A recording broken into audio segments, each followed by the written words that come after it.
I find these DIY videos so inspiring. It makes me want to continue to build easy DIY kits. What we're doing for homeowners that put together a video of their installation and send it to us, give us the okay to air it on our channel. If we air your video, we'll sponsor your next project or reimburse you for the materials that you show in your videos. I hope you guys enjoy this easy DIY kit, and this is homeowners taking one of our kits and installing it at their own personal residence.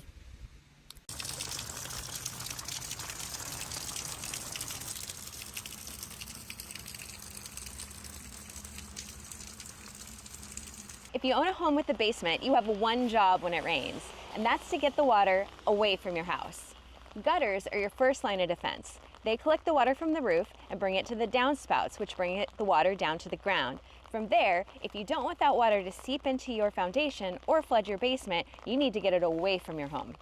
When we first purchased the house, which is definitely older, and the woman who lived here before us had lived here for 70 years, and the downspouts were draining directly onto the ground and were in really poor condition. And so we really wanted to get the water away from the house, make sure that it wasn't going to get into the basement and do any flooding. So we did buried drains, and it was one of the easiest, quickest jobs that we've done on this house. It only took a weekend.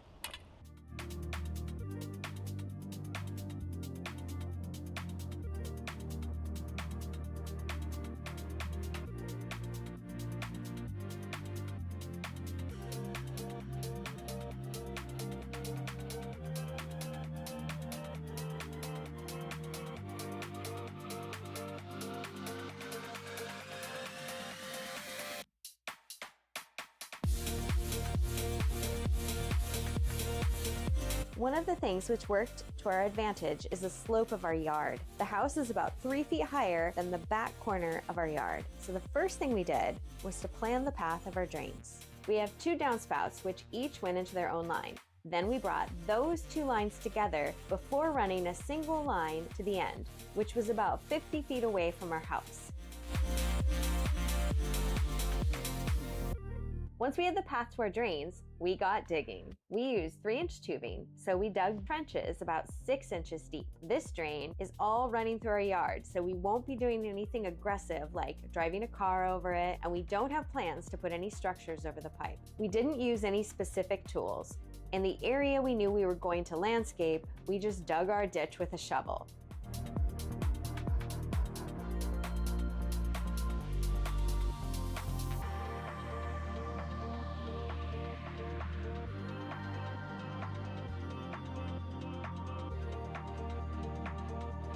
We had one major obstacle, a concrete path which ran through our line.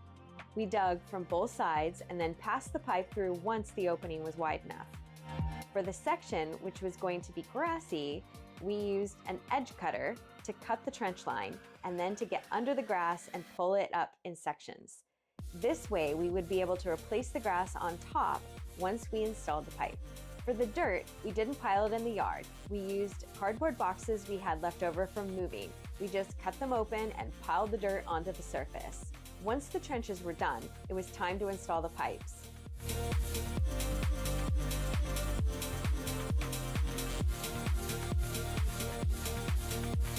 We learned everything we needed and ordered all the supplies from one YouTuber named French Drain Man. They were really helpful in answering all our questions as we were getting ready for the project. The online store has kits as well as individual components.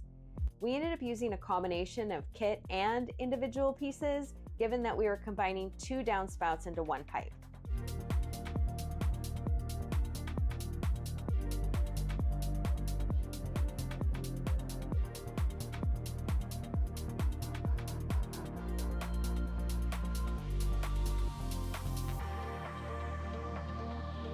We laid out everything to make sure we had all we needed before we started.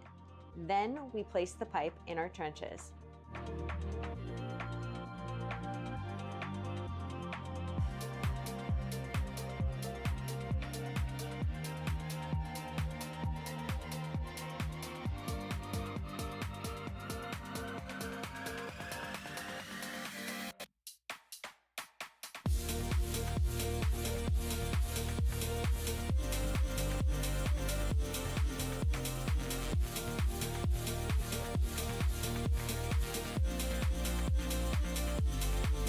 For the catch basin, we cut a hole in the geotextile fabric at each side to pass the pipe through.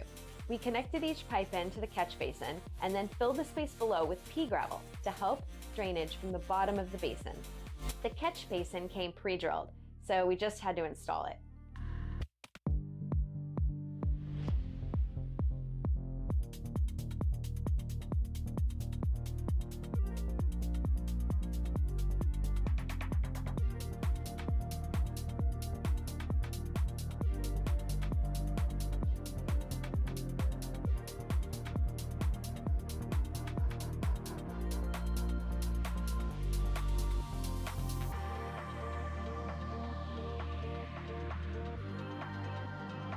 Once we connected everything, we placed a turf restrictor plate on the top.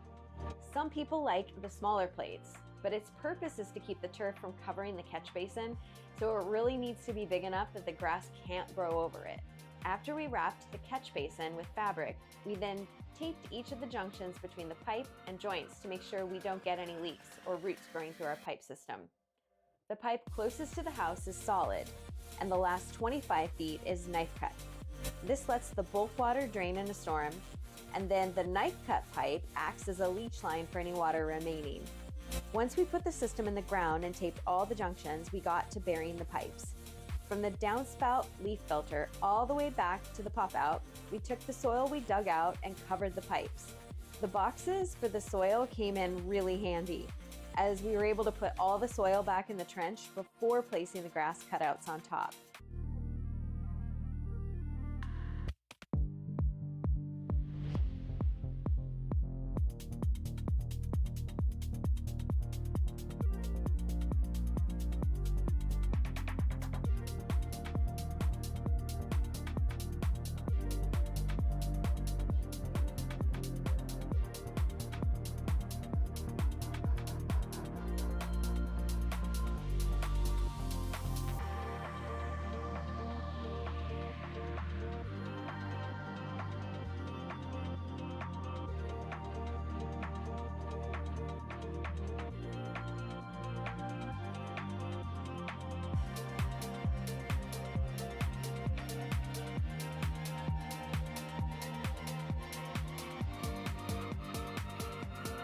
Once we had the new downspouts installed, we connected it to this leaf filter, which has a little pop out where you can get any of the debris that has come down the downspout, and you can clean it out here. Super easy.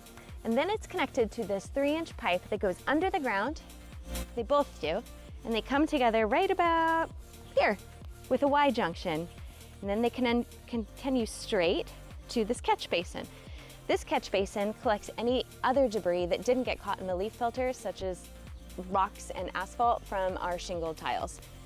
It then continues all the way down here to the low part of our yard where you have the pop-out. Pop-out has this little flap that opens and the water kind of bubbles out and goes into this distributed area that's much larger and is able to soak into the ground, and it eliminates possibly getting into our home, which was the entire point of this project. Now when it rains like this, the water is draining safely away from our basement. One job done, plenty more to go. If you enjoyed this video, give us a thumbs up. It supports the channel. If you have any questions about yard drainage, leave them in the comments section. I'm your host, Robert Sherwood, and until the next video.